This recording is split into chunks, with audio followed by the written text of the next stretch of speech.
जाती। हमने प्लीज सुन लीजिए, हमसे कहा हमने बुद्ध वचन को शांति के साथ जीत लिया और धरना स्थल और बाकी चीजों को हमने बड़े इससे संघर्ष से मारा है। शुक्रिया करना चाहूंगा बहुत भिक्षुओं का और हमारे सभी उपासक उपासिका पर जिन्होंने इस पर काबू पाया है। तो इसीलिए हम सब लोगों को आप रिक्वेस्ट करना चाहूँ, प्लीज मुझे कंप्लीट करने दीजिए।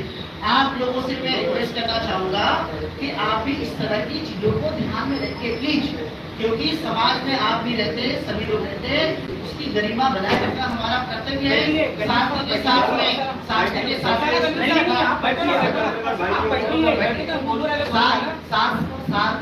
में बनाए रखना हमारा जरूरी है। हवाबाजी से धर्म नहीं चलता।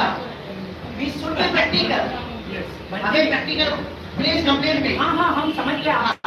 तो ये चीजें होना जरूरी है। मैं आप लोगों से यही कहना चाहूँगा, प्लीज आप वैसे मैं बहुत हम करता हूँ, लेकिन आप सब यूट्यूबर या जो भी सोशल मीडिया के हमारे जितने भी बंधु है या उपासक उपासिका भी यदि आप होंगे तो आप प्लीज इन चीजों को ध्यान में रखिए, क्योंकि आप भी समाज के अंदर है। आप ऐसे स्तंभ है जिसको हम चौथा स्तंभ मानते हैं डेमोक्रेसी का, तो कम से ध्यान में रखिए अच्छी चीजों को थोड़ा ध्यान रखिए कि हमें क्या क्या चीजें करनी चाहिए। हम किसी के साथ ऐसा अंधा भक्त बन के कौन चाहिए, ये कहीं ना कहीं दिक्कत करता है समाज के लिए। इसलिए उन लोगों के साथ कम से कम मैं वहाँ पर कितने दिनों से हमारे कम से कम अभी भी 15 भिक्षु वहाँ बैठे हैं और इससे पहले बुद्ध जयंती तक 50 भिक्षु को मैं खुद लेकर गया था, वहाँ बैठे। आपको कहीं सोशल मीडिया में कहीं पर भी दिखाई नहीं दिए, लेकिन वो वहाँ डटे हुए हैं। लेकिन मैंने ऐसे भी बहुत भिक्षु को देखा जो वहाँ बैठे नहीं, फेसबुक व्हाट्सएप यूट्यूब पे सारा गाइड किया। ये गलत है। आप लोगों को प्लीज आप मुझे कमेंट करने दीजिए, आप जो है इस बात का प्रचार कीजिए कि ऐसी अफवाह से सावधान बने रहिए और ओरिजिनल चीजें आंदोलन से चले। आकाश लामा जी, भक्ति प्रज्ञाशील जी, बौद्ध भिक्षु और तमाम उपासक उपासिकाएं जो उपासक उपासिका लगातार जो है ये डील करते जा रहे हैं। आदरणीय पंडित जी, आपकी बात हमें हमारे ध्यान में आती है, ठीक है। अब पत्रकारों की बात सुनिए।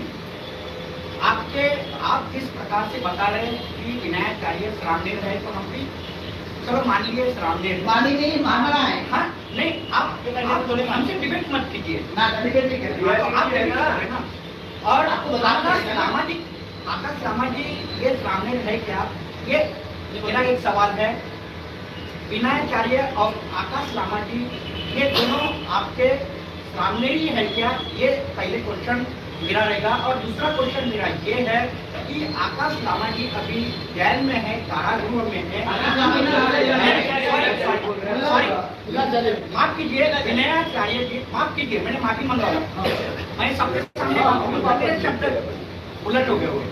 विनायकाचार्य जी कारागृह में है, वो आपके सामने है, आपके शिष्य है, उनको छुड़ाने के लिए आप क्या प्रश्न? ठीक है, पहला मैं इसको बोलता हूँ कि देखिए, जब ये आंदोलन शुरू हुआ लगभग 3 सालों से All India Buddhist forum and all Buddhist organisation, इसने पूरे 3 साल तक स्टडी करके लामा जी ने इस ऑर्गेनाइजेशन को बनाया। प्रज्ञाशील पंडित जी पूरे देश भर में घूमे और जनमानस में ये की जानकारी दी, महाविहार मुक्त कैसे करते आएगा इसकी जानकारी उन्हें देश भर में दी। और 17 सितंबर को पटना में एक बड़ी रैली की 2024 में, और वहाँ पे लोगों को उन्होंने इकट्ठा किया और माननीय मुख्यमंत्री जी को उन्होंने ज्ञापन भी सौंपा और सौंपने के बाद में फिर से लगातार जो है वो 5 महीने तक और भी घूमते रहे और इस निष्कर्ष पे पहुंचे कि ये आंदोलन को अब और भी सक्रिय करना चाहिए। इसलिए 12 फरवरी से लेकर उन्होंने भूख हड़ताल शुरू किया और भूख हड़ताल में लगातार ये 27 फरवरी तक उसी महाबोधि महाविहार के सामने चलते रहा। उसके बाद आधी रात को प्रशासन यानी पुलिस प्रशासन आता है, बहुत भिक्षु को उठा लेता है और उनको ये कहते हैं रात में कि आपको हम अस्पताल में ले जाना चाहते हैं क्योंकि आपकी तबीयत खराब है। तो हमारे बहुत भिक्षु थोड़े ठीक है सुनते हैं, क्योंकि रात की 12 बजे की बात थी और बहुत भिक्षु को सीधे उन्होंने पुलिस थाने में लेकर उन्होंने बिठाला और फिर वहाँ से धरना स्थल हटा दिया गया। और दूर मुहान जहाँ पे लगभग 2.5 किलोमीटर ये बहुत महाबोधि महाविहार से दूरी है, वहाँ पर इनको जगह दी गई और वहाँ से फिर से शुरू किया गया रिवाइवल हुआ।